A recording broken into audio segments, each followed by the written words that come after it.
Hi, welcome back to my YouTube channel. ಯಾರೇನು ನನ್ನ ಚಾನಲ್ನ ಸಬ್ಸ್ಕ್ರೈಬ್ ಮಾಡ್ಕೊಂಡಿಲ್ಲ, ಪ್ಲೀಸ್ ಸಬ್ಸ್ಕ್ರೈಬ್ ಮಾಡ್ಕೊಳ್ಳಿ.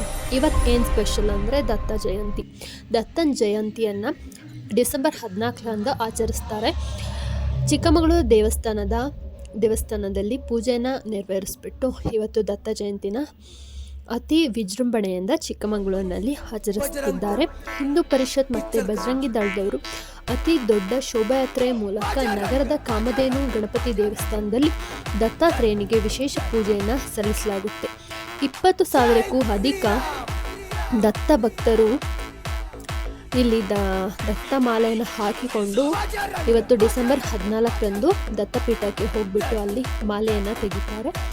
ಮತ್ತು ಅತಿ ದೊಡ್ಡ ಶೋಭಾಯಾತ್ರೆ ಮೂಲಕ ಡಿಸೆಂಬರ್ 13ರಂದು ರಾತ್ರಿ ತುಂಬ ವಿಜೃಂಭಣೆಯಿಂದ ಶೋಭಾಯಾತ್ರೆಯನ್ನು ನಡೆಸಲಾಗುತ್ತೆ. ಎಷ್ಟು ಜನ ಸೇರಿರ್ಬೋದು ಅಂತ ನೀವು ನೋಡ್ತಾ ಇರ್ಬೋದು. ಆ ಜನ ನೋಡಿದ್ರೇ ಮೈ ಜುಮ್ಮನ್ನುತ್ತೆ. ಇಷ್ಟೊಂದು ಜನ ಹಿಂದೂಗಳಿದ್ದಾರ ಅಂತ ನಮಗೆ ಅನಿಸುತ್ತೆ. ಇದು ಒಂದು ದೊಡ್ಡ ಹಿಂದೂ ಹಬ್ಬ ಅಂತ ಹೇಳಿದ್ರೆ ತಪ್ಪಾಗಲ್ಲ. ಭಗವಾನ್ ದತ್ತಾತ್ರೇಯರ ಜನ್ಮ ವಾರ್ಷಿಕೋತ್ಸವವನ್ನು ಆಚರಿಸುವ ಹಿಂದೂ ಪ್ರಮುಖ ಹಬ್ಬವೇ ದತ್ತಾತ್ರೇಯ ಜಯಂತಿ. ಇದನ್ನು ಡಿಸೆಂಬರ್ 14ರಂದು ಆಚರಿಸಲಾಗುತ್ತದೆ.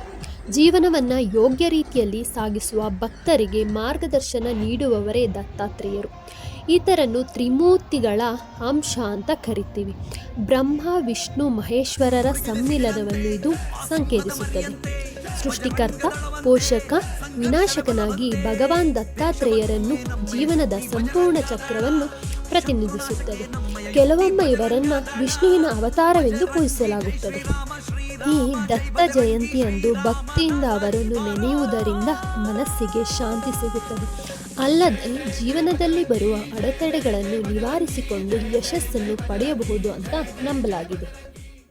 ಈ ವಿಡಿಯೋ ಇಷ್ಟ ಆಗಿದೆ, ಲೈಕ್ ಮಾಡಿ, ಶೇರ್ ಮಾಡಿ, ಸಬ್ಸ್ಕ್ರೈಬ್ ಮಾಡ್ಕೊಳ್ಳಿ. Thank you for watching.